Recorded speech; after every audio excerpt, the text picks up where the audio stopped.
بسم اللہ الرحمن الرحیم الحمد للہ رب العالمین والصلاة والسلام علی رسولہ الکریم وعلی آلہ واصحابہ اجمعین اما بعد قال اللہ تعالی فی قرآن مجید والفرقان الحمید فاعوذ باللہ من الشیطان الرجیم بسم اللہ الرحمن الرحیم من المؤمنین رجال صدقوا ما عاهدوا اللہ علیہ فمنهم من قضى نهبه ومنهم من ينتظر وما بدلوا تبدیلا صدق اللہ العظیم۔ محترم برادر رضا خان صاحب اور اچھے ساتھیوں، السلام علیکم ورحمۃ اللہ وبرکاتہ۔ آج الحمدللہ آپ حضرات ایک کافی عرصے سے صحابہ کرام کی سیرت کو سماعت فرما رہے ہیں، سن رہے ہیں، اور صحابہ کرام کی زندگیوں کو سمجھنے، پڑھنے اور اس پر عمل کرنے کی ہمیں اللہ تعالیٰ توفیق عطا فرمائے۔ یہ جو صحابہ کرام کی زندگیوں کے بارے میں ہم بات کرتے ہیں یا ہم زندگیوں کے بارے میں معلومات حاصل کرتے ہیں یا پڑھتے ہیں، یہ اس وجہ سے نہیں ہے کہ ہم قصے کہانیاں جاننا چاہتے ہیں، بلکہ یہ اس وجہ سے ہے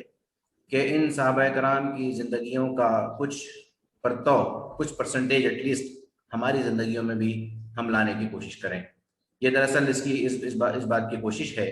کہ ہم بھی جو ہے اپنے آپ کو اس طرح تیار کریں جیسے نبی کریم صلی اللہ علیہ وسلم کے صحابہ کرام نبی کریم صلی اللہ علیہ وسلم کے ساتھ اس کارواں میں ساتھ کیے۔ میں نے ابھی جو آیت تلاوت کی اس کا ترجمہ کچھ یوں ہے کہ مومنین میں بعض ایسے ہیں کہ انہوں نے اللہ سے جو وعدہ کیا اسے سچ کر دکھایا، بعض ان میں سے اپنی مدت پوری کر چکے ہیں اور بعض ابھی انتظار کر رہے ہیں، اور انہوں نے اپنے ارادے میں کوئی تغیر و تبدل نہیں کیا ہے۔ اچھے ساتھیوں، آج جس صحابی کے بارے میں ہم جان رہے ہیں وہ ہیں حضرت مصعب بن عمیر۔ حضرت مصعب بن عمیر جس وقت نبی کریم صلی اللہ علیہ وسلم نے مکے میں اپنی دعوت کا آغاز کیا، یعنی آپ کو نبی بنا دیا گیا اللہ تعالیٰ کی طرف سے، تو وہ اس وقت مکے کے اس شہر میں ایک بہت ہی خوبصورت اور خوبرو نوجوان کی حیثیت سے وہاں زندگی گزار رہے تھے مکے میں، اور آپ کے والد کا نام عمیر بن ہاشم ہے، اور پھر عمیر بن ہاشم کے والد عبد مناف اور پھر ان کے والد عبد الدار بن قصی ہیں۔ تو یہ جو ہے بنو عبد الدار ایک قبیلہ ہے جو قریش کے قبیلوں کے سلسلے میں ایک قبیلہ ہے، یعنی سب ٹرائب آپ کہہ سکتے ہیں اس کو، کہ وہ بنو عبد الدار کے نام سے ایک قبیلہ تھا جس کے وہ فرد تھے۔ تو میں نے جسے عرض کیا کہ یہ اس وقت جب نبی کریم صلی اللہ علیہ وسلم نے مکے میں اپنی دعوت کا آغاز کیا، یعنی آپ نبی بنائے گئے، تو اس وقت ایک بالکل نوجوان اس شہر کے اس مکے کی گلیوں میں وہ نوجوان تھے، اور انتہائی خوبرو یعنی بہت خوبصورت نوجوان تھے، اور پھر ان کے والدین بڑے دولت مند گھرانے سے تعلق رکھتے تھے۔ تو چنانچہ والدین بھی دولت مند ہیں اور یہ بھی بڑے خوبرو ہیں اور نوجوان ہیں، تو آپ جانتے ہیں کہ نوجوانوں کا جو کام ہوتا ہے وہ کیا ہوتا ہے کہ وہ اپنے آپ کو سنوارنے، سجانے، اپنے لباس کا خیال رکھنے، اپنے بال جمانے اور پھر پرفیومز کا استعمال کرنے، یہ سب چیزوں میں جو ہے حضرت مصعب بن عمیر بہت آگے تھے۔ وہ بے انتہا خوبصورت لباس پہنتے تھے، بہت ہی عمدہ قسم کی جو ہے پرفیوم وہ لگاتے تھے۔ مورخین لکھتے ہیں کہ حضرت مصعب بن عمیر جس گلی سے گزرتے اور کچھ وقت کے بعد، ایک آدھے گھنٹے کے بعد بھی اگر آپ اس گلی سے گزرتے تو پتہ یعنی لوگ کہہ دیتے تھے کہ یہاں سے مصعب گزرے ہوں گے، کیونکہ جو پرفیوم وہ استعمال کرتے اس پرفیوم سے وہ گلی پوری جو ہے پوری معطر ہو جاتی۔ تو یہ جو ہے اس طرح